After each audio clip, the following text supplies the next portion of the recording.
존경어의 유무에 대해서 한번 알아보도록 하겠습니다.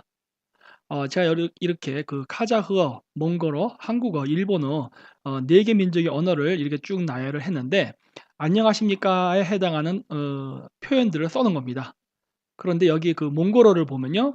몽골어는 그 "안녕하십니까." 센베너거든요. 근데 여기에는 존칭어가 없습니다. 그러니까 애나 어른한테 다 이 똑같은 표현을 써도 돼요. 그런데 이 일본어의 그 오하요 고자이마스 할 때 이 고자이마스가 "뭐뭐 하십니까?"에 해당하는 표현이거든요. 그리고 카자흐어에서도 셀레메스비 해 가지고 스즈가 들어가면은 요게 그 "뭐뭐 하십니까?"에 해당하는 존칭어의 표현이 됩니다. 그렇다면은 왜 몽골어만큼은 이런 존칭어의 표현이 없고 다른 민족의 언어에서는 이게 있을까요? 특히 한국어, 일본어 같은 경우는 굉장히 존칭어가 복잡하지요. 옛날 조선시대 사극만 봐도 그 표현들이 굉장히 복잡하지 않습니까? 일본어도 보면은 그 표현이 그 존칭어를 보면요. 그 옛날 일본 사극 드라마 보면 못 알아들을 정도로 정말 그 다양한 그 존칭어가 존재합니다. 그 카자흐어에는 있기는 있는데 굉장히 단순해요. 한국말이나 일본어처럼 복잡하진 않습니다. 하지만 존재는 합니다. 그렇지만 몽골어에는 아예 없지요. 자, 이 이유를 알기 위해서는요. 먼저 우리가 알아야 될 게 있어요. 자, 먼저 그 우리나라 그 한단거기에 나오는 색족에 대한 그 민족이 나오죠. 뭐 황부인, 백부인, 적부인, 남부인 요런 식으로 해서 4세계의 인종이 있었다고 하는데 요건 아실 테니까 제가 통과할게요. 자, 그런데 카자흐스탄에도 이와 유사한 기록이 있습니다. 우리나라에서 그 파미르의 셋족이 살았다고 하는데 그쪽에도 기록에 보면은 파미르의 삭족이 살았다고 하거든요. 전 동족이라고 보고 있는데 얘네들 그 기록을 보면 그 역사 교과서에 뭐라 나오느냐? 네, 번역해 놨는데 그 사크 왕국의 부족들은 각각의 신분 계급에 따라 다른 색깔의 옷을 입었는데 이러한 제도를 흰뼈 제도, 제가 그 한글로 흰뼈라고 썼는데 원래 이 나라 그 표현으로는 아크수액 GS 그래 가지고 그 하얀 뼈의 제도라는 겁니다. 그러니까 우리나라 말의 골품 제도예요. 옛날 신라에 있었던. 그랬는데 그 귀족, 여기서의 귀족이라는 거는 그 무사 계급을 얘기하는 겁니다. 그다음 승려, 목동, 농민 계급으로 나뉘었으며 이들은 신분에 따라 각각 귀족은 적색, 승려 계급은 흰색, 목동은 청색, 농민은 황색의 옷을 입었다라고 했었어요. 근데 제가 여기다 농민이라고 썼지만 사실 여기 원서에는요 농민이라 써 있지 않습니다. 그 농민이기도 하지만 그 노예라는 의미가 있어요. 그러니까 그 유목민들 사회에서는요 농사 짓는 사람은 노예로 취급합니다. 그러니까 그 유목민족보다 한 단계 아래라는 개념이 있었어요. 그랬는데 왜 그러느냐? 보십시오. 우리가 그 봉건제도라는 건요. 맨 밑에 그 농민이 오는 걸 얘기합니다. 물론 노비도 있죠. 노예가 있긴 있지만은 일단 그거를 제외한, 왜냐면 얘네들 노비는 인간 취급은 아니잖아요. 그러니까 일단 그 일반 그 사람들을 기준으로 했을 때 왕이 제일 위에 있고 그 밑에서부터 단계별로 내려오는데 농노가, 그러니까 농민이 밑에 그 배열이 되는 이 시스템을 우리가 봉건제도라고 하죠. 그 동양과 서양의 봉건제도의 그 내부 구조를 보면은 좀 차이점이 있습니다.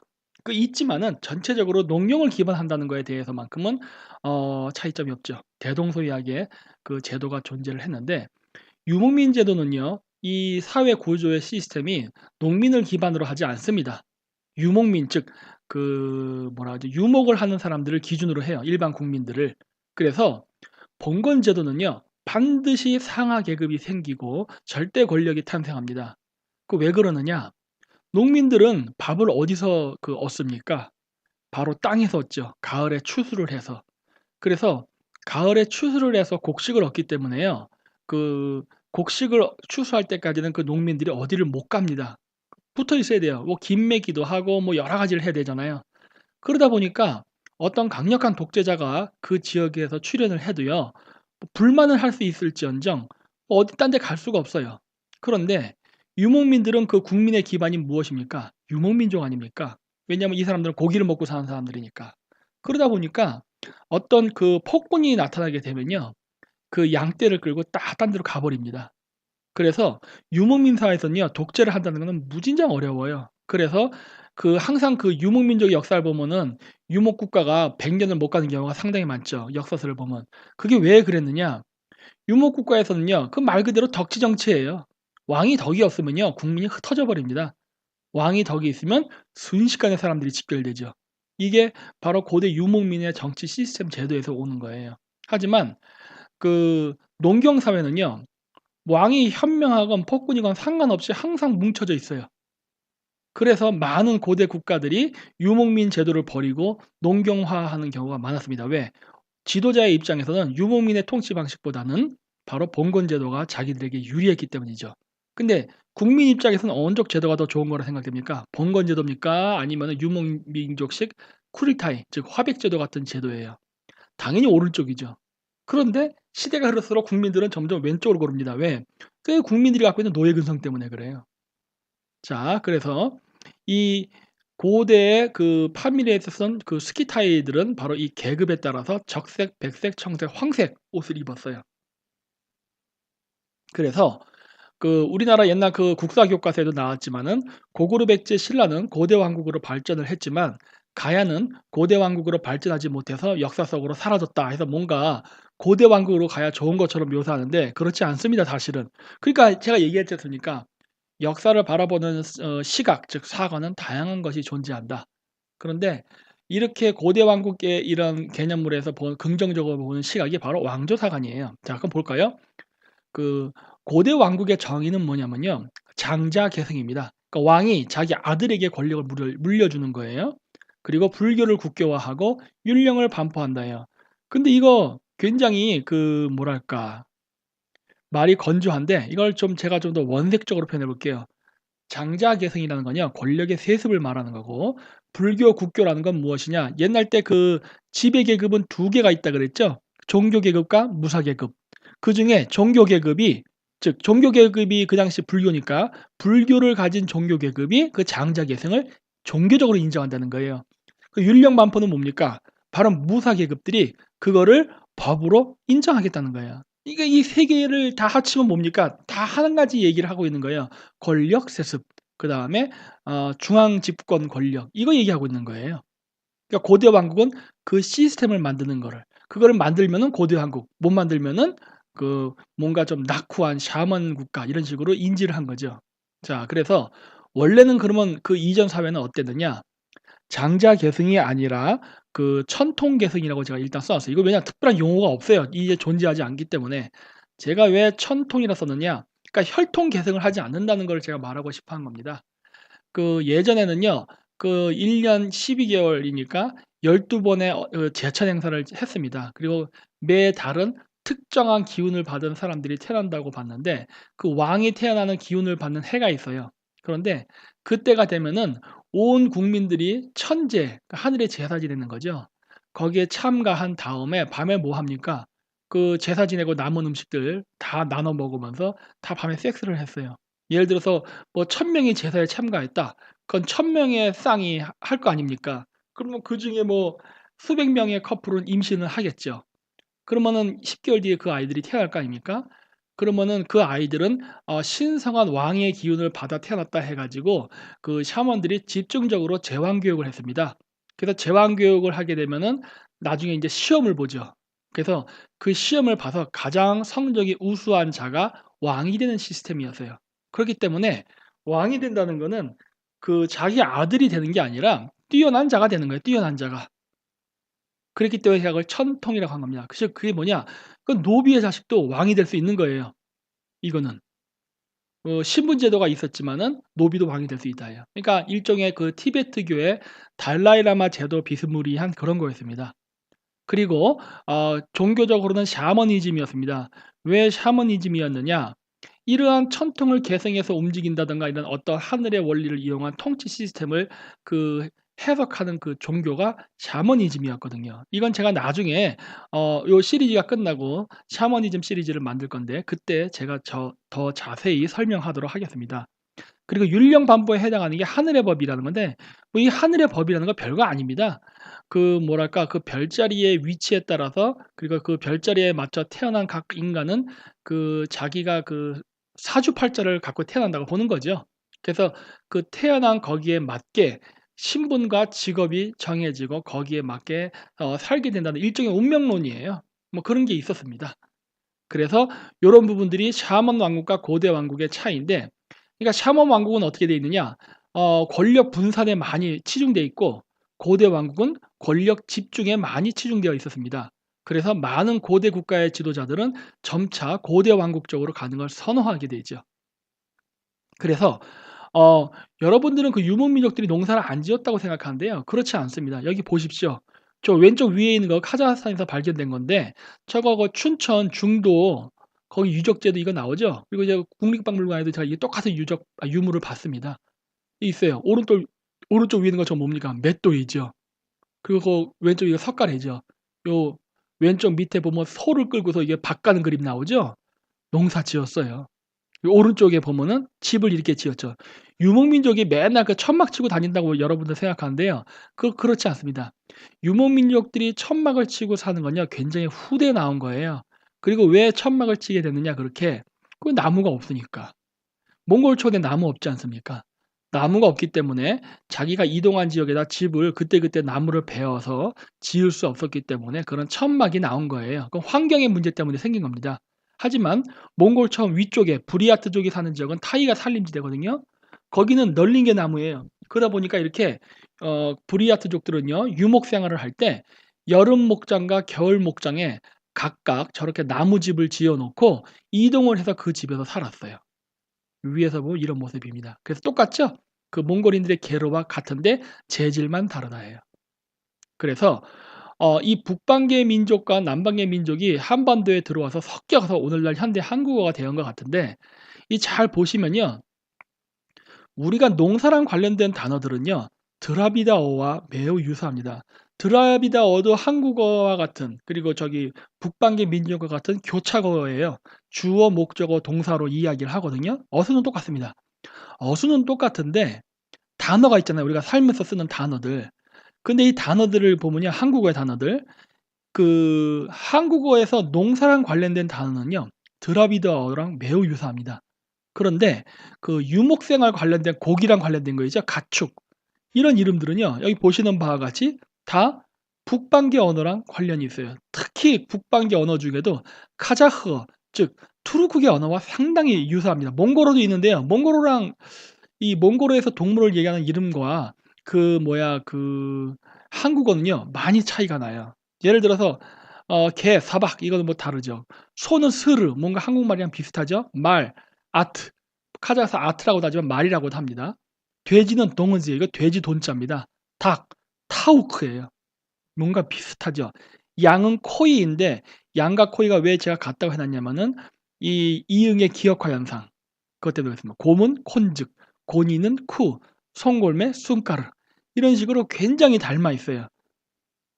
그래서 이런 거를 봤을 때 한국 그 여러 유목 민족 중에 신라를 형성하는 이게 신라가 삼국통일하면서 현대 한국어의 그 기초가 만들어지니까 했던 사람들의 그 주류 계급들은 그 주류 그 민족들은 투르크계였던 것 같다라고 저는 추정을 합니다. 예를 들어 말 같은 게 아트인데 그리고 인제 말이라고도 하죠. 몽골에서도 말이라고도 합니다. 물론 가축의 일반 명사이기도 하지만 그래서 말은 아돈이라고 하는데 아돈이랑 말은 또 달라요. 그리고 돼지 여기 동어즈 뭔가 돼지 돈자랑 관계가 있지만 몽골에서는 그걸 가헤라고 그러거든요. 이것도 아니야. 그러니까 이런 여러 가지로 봤을 때 오히려 몽골어의 어휘보다는 투르크의 어휘가 현재 한국의 가축의 동물의 이름과 가까운 걸로 봐서 그 한반도에 들어왔던 그리고 최종적으로 한반도를 통일했던 그 신라죠. 이 형성했던 그 유목 민족들은 투르크계라는 것을 알 수가 있습니다. 그래서 그 사람을 뜻하는 단어는 저기 헝가리까지 가면 아르라는 단어가 나옵니다. 옛날 때 그 전쟁과 평화라든가 이런 거 보면은 그 백인들이 보면 머리 그 남자들이 말 타는 남자들이 뭐 이렇게 기다란 모자를 쓰고 가슴에 이렇게 막 단추 많이 달린 거 입고 막 그 싸우는 사람들 보신 적 있는지 모르겠어요. 칼 들고 싸우는 사람들.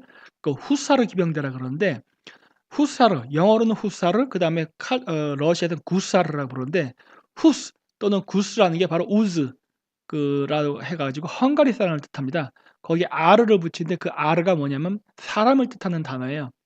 이게 어느 지역에서는 아르, 어느 지역에서 사르라 그래요. 아마 그래서 사르라는 거는 한국의 사람과 어원적 관계가 있을 거예요. 그러면 아르는 어느 단어와 관계가 있느냐? 아이고, 이게 안 나오네. 카자거로 사람을 아담이라고 그럽니다. 그래서 그 아담과 한국의 사람은 멀게는 하나의 어원에서 왔다는 걸 알 수 있어요. 자, 그래서 이제 홍익인간 얘기하겠습니다. 그러니까 우리나라에 제가 와서 봤을 때 느낀 게 뭐냐면요. 이 홍익인간을 제야단체에서 얘기를 하는데, 홍익인간을 얘기해서 막 한복을 입고서 막 쌀, 그다음에 야채 이런 거 얘기를 많이 하는데요. 이거 상당히 넌센스예요. 말이 안 맞습니다. 우리가 쌀을 먹는 거를 한민족의 고유 문화라고 얘기하면서 홍익인간을 얘기한다는 건요. 논리가 안 맞아요. 왜 안 맞느냐? 홍익인간이라는 건 널리 이렇게 한단다. 이거는 그 일종의 민주주의적 개념이거든요. 이게 그 고대식 민주주의라 보면 됩니다. 근데 이 고대식 민주주의도 지금 오늘날 한국 사람들이 생각하는 것처럼 뭐 만민평등 이런 거 아니에요. 유목민 사회도 엄연히 계급 사회가 있었습니다. 뭐 존칭어가 없었다 해서 계급이 없었던 건 아니에요. 노예가 존재했기 때문에. 그래서 계급은 존재하지만 그게 농경 지역보다는 덜 엄격했다는 거예요. 존재하긴 존재했지만은. 근데 이 얘기를 제가 왜 하느냐? 봉건 문화, 즉 농경 문화는요. 홍익 인간이 될 수가 없습니다. 왜? 계급 사회인데요. 그것도 아주 철저한 계급 사회. 근데 어떻게 그게 홍익 인간이 나올 수가 있습니까? 말이 안 되죠. 말도 함부로 하지 말라 아닙니까? 나한테는 존경어를 써라. 나에게는 고개를 숙여라. 이런 이야기를 하는데 그게 어떻게 홍익 인간입니까? 그건 사대주의지. 이 홍익 인간이라는 게 언제 나오는 겁니까? 옛날 고조선 역사에 나왔죠. 그때 당시에 나올 때 우리가 어떤 사회였겠습니까? 그때 당시에 우리는 유목민 사회에 더 가까웠어요. 그리고 아까 얘기했죠. 유목민이라고 농사 안 짓는 거 아닙니다. 농사를 짓기는 짓지만 농사를 전담하지 않을 뿐이에요. 그렇기 때문에 농사를 전담하지 않기 때문에 그 반농 반목 사회에서는 왕권이 강할 수가 없죠. 그러다 보니까 강력한 독재를 할 수 없죠. 그러다 보니까 홍익 인간이라는 개념이 자연스럽게 나올 수 있는 거예요. 왜? 여러 부족들에게 이익을 주지 않으면은 백성들이 모이질 않거든요. 그래서 저는 우리나라에서 이 홍익 인간이라는 개념을 막연한 환상으로 보기보다는 보다 유물이라든가 그 사회상을 반영해서 객관적으로 봤으면 하는 바람입니다. 그 고대 홍익 인간은요. 고대 그리스의 민주주의 체계와 별반 다를 게 없습니다. 자, 제가 왜 그렇게 생각하느냐? 오른쪽 위에 이 연합뉴스에서 나온 그 유적에 대한 거죠. 30대 신라 귀족 여성과 남성 순장 무덤이라 그래요. 여러분 순장이 뭐 하는 겁니까? 지배자가 죽었을 때 그 지배자 밑에 있던 그 노비들이나 이런 애들을 죽이는 거거든요. 죽여서 같이 묻는 겁니다. 여기 보면은 그 한서에 보면은 그 고조선의 팔조법의 일부가 나오죠. 뭐 사람을 죽인 자는 사형에 처한다. 뭐 남에게 상해를 입힌 자는 공물로 배상한다. 남의 물건을 훔친 자는 데려다 노비로 삼는다. 뭐 이런 식으로 쭉 나오는데 뭐 그 재야사학자들은 이게 3 개가 아니라 8개 다 있다 해 가지고 이렇게 8 개의 조항을 쓰는데 뭐 어쨌든 간에 뭐 다 있었는지 아니면 지금 3 개밖에 없는 건지 알 수는 없으나 어쨌든 이 세 기록에서 동일하게 남의 물건을 훔친 자는 노비로 삼는다는 얘기가 나오잖아요. 노비 뭡니까? 벌써 신분 계급이 존재했다는 걸 알 수 있죠. 노비. 그리고 그 노비는 뭐 했습니까? 나중에 죽을 때 이렇게 같이 죽어 가지고 생매장당하는 경우가 비일비재했거든요. 이거를 여러분 홍익인간이라고 얘기할 수 있습니까? 아니죠. 노비는 사람 취급을 안 했어요, 옛날 때. 그렇기 때문에 오늘날 우리가 생각하는 홍익인간이란 개념은 현대 그 미국으로부터 넘어온 서양식 민주주의 개념에다가 그냥 그 단어를 조합해서 그냥 상상을 해서 나온 산물입니다. 과거의 홍익인간이라는 거는 마찬가지예요. 바로 그리스의 민주주의처럼 시민계급, 노비가 아닌 사람들 이상의 사람들이 그 쿠릴타르 원탁 회의를 통해서 뭐 초원 어디에서 어떤 부족이 유목을 할 것인가, 누가 그 천막을 칠 때 우물가에 가까이 뭐 천막을 칠 것인가, 뭐 이런 것 등등을 결정했을 때 그 회의에 참여할 수 있었던 자유시민들을 얘기하는 거예요. 그 사람 위에는 홍익인간 없습니다. 전쟁으로 잡혀온 노비한테는 홍익인간이고 나발이고 없는 거예요. 인권이고 그런 거 없었던 시대예요. 그렇기 때문에 우리가 생각하는 홍익인간의 개념은 고대의 그 홍익인간의 원래 개념하고 많이 다릅니다. 그리고 그 쌀을 주식으로 하는 채식 문화는 전혀 홍익인간 문화랑은 상관이 없습니다. 안 맞아요. 그건 우리가 후대 조선시대 유교적 사기에 유교의 그 학문이 우리나라 전통 사상과 합쳐져 가지고 나온 산물이에요. 근데 고대로 가면 절대 그런 거 없었죠.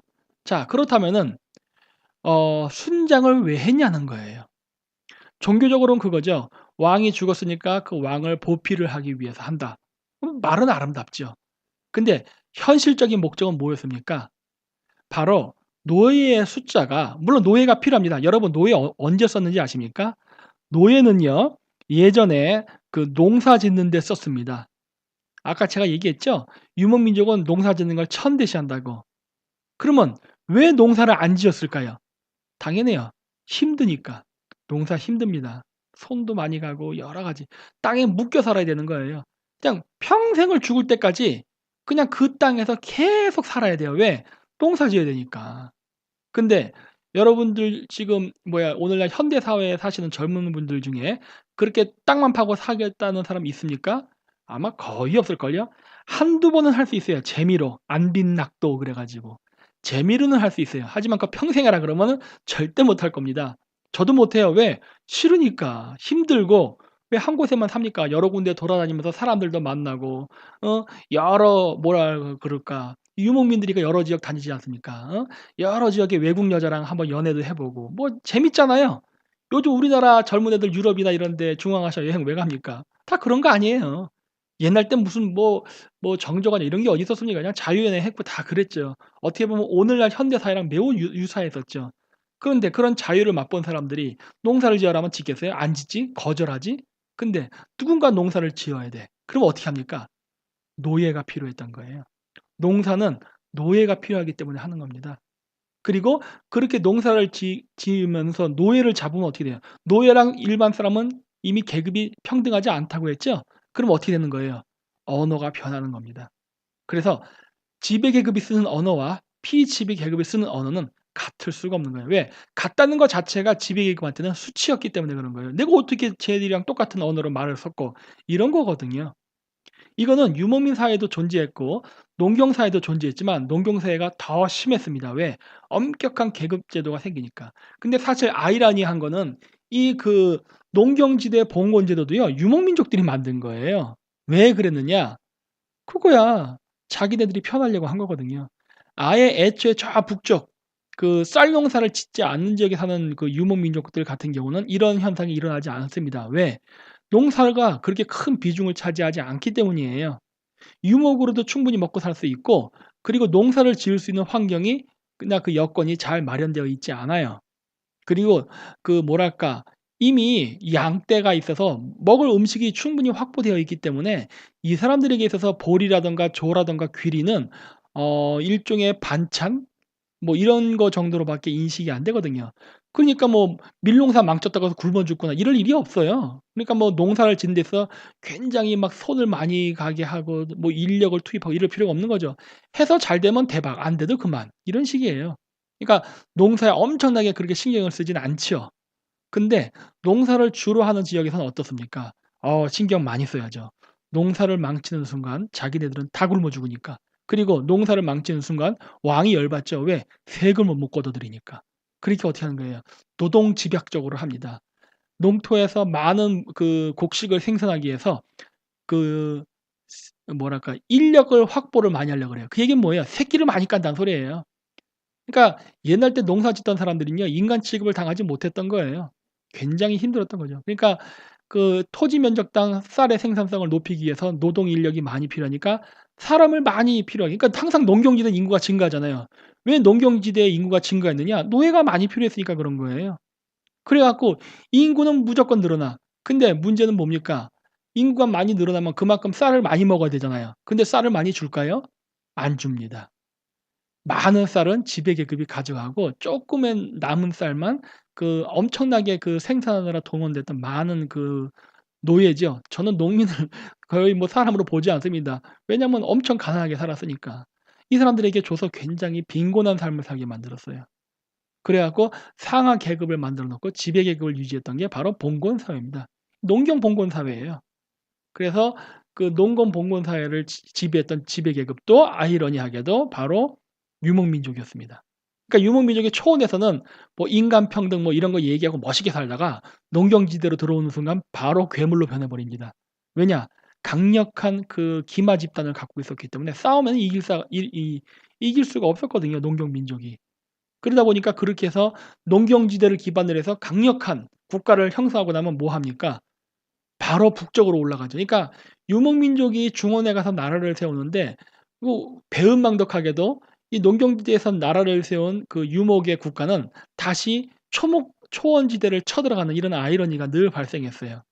그 왜 그랬느냐? 두려우니까.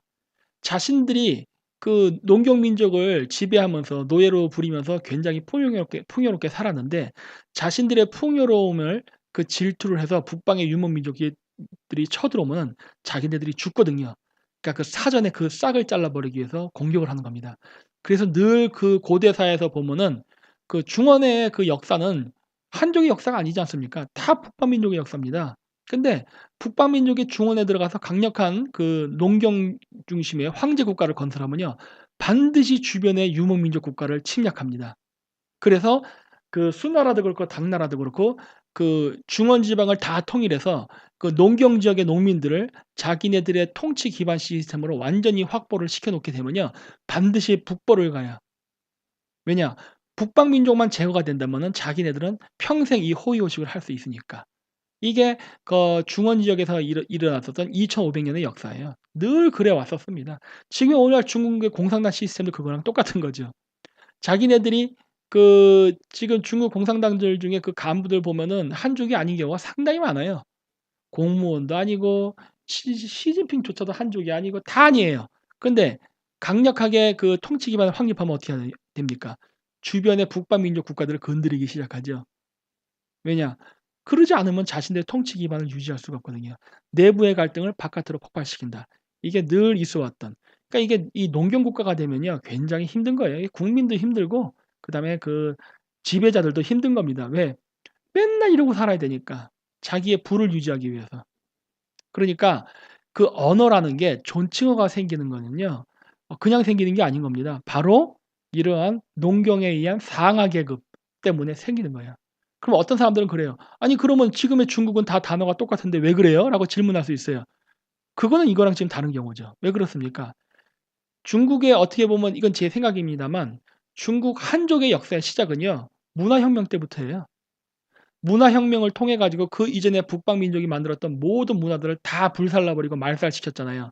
그리고 나서 공산당 중심의 국가가 생겼기 때문에, 그리고 그 역사가 불과 50 년밖에 안 됐기 때문에 언어의 분화가 이렇게 복잡하게 일어나진 않죠. 바로 그 농민들, 그 프롤레타리아 계급을 중심으로 했고 거기서 왕이 나고 했기 때문에 지금 존칭어라든가 이런 존경어가 발달을 못했죠. 시간적으로도 짧고, 그리고 그 지역의 통치 이데올로기가 원래 프롤레타리아 독재론, 무상계급의 그 통치를 기반으로 하기 때문에. 하지만 모르죠. 중국 공산당이 또 이렇게 뭐 몇천 년 간다 그러면 그때는 그렇게 다른 언어가 생길지. 왜냐하면 실질적으로 생활에서는 이미 특혜라는 게 굉장히 많지 않습니까? 과거 봉건 시대랑 똑같아졌어요. 자, 그래서 요걸로 해서 3 부를 마치고, 어 4 부서부터는요, 본격적으로 그 4 개국 언어의 그 조사라든가 단어 이런 것들을 많이 설명하도록 하겠습니다. 근데 이것도 제가 만들어 봤더니요, 너무 어려워 가지고 시간이 많이 걸려요. 이거 차라리 칠판에 쓰면서 하면 더 쉬울 텐데. 그래서 많이 하지는 못하고요, 제가 몇 개만 예를 들면서 강의를 하도록 하겠습니다. 네. 3 부를 마치도록 하겠습니다. 감사합니다.